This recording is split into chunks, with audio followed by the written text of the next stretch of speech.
Pemirsa, Wakil Presiden Kiai Ma'ruf Amin menyatakan Indonesia masih masuk dalam kelompok pendapatan rendah menengah dan tertinggal dibandingkan dengan Singapura, Korea, dan Jepang.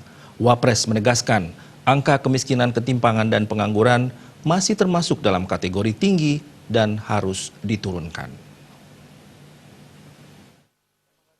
Wakil Presiden melakukan kunjungan kerja ke Bali untuk mewakili Presiden Joko Widodo membuka Rapimnas Kadin 2019 di Nusa Dua, Bali. Di sela-sela pidatonya, Wapres mengajak seluruh pelaku dunia usaha berperan serta mendorong pertumbuhan ekonomi nasional. Pasalnya, pertumbuhan ekonomi nasional saat ini menghadapi tantangan cukup besar, diantaranya laju perekonomian nasional yang cenderung melambat sebagai ketidakpastian perekonomian global, perang dagang antara Amerika dan China yang berkepanjangan, serta risiko geopolitik. Di sisi lain, Indonesia masih termasuk dalam kelompok pendapatan rendah, menengah, dan tertinggal dibandingkan dengan Singapura, Korea, dan Jepang. Angka kemiskinan, ketimpangan, dan pengangguran juga masih termasuk dalam kategori tinggi dan harus diturunkan.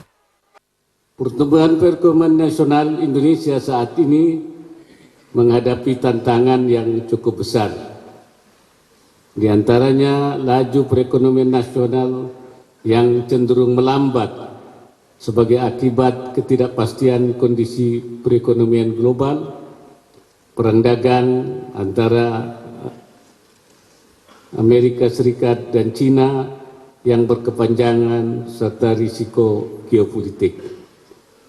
Kualitas SDM yang masih rendah.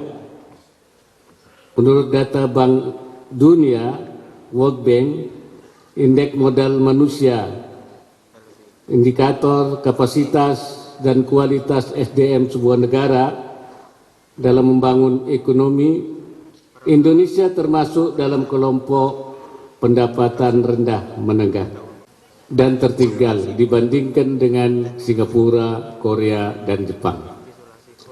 Angka kemiskinan, ketimpangan, dan pengangguran masih termasuk dalam kategori tinggi dan harus diturunkan.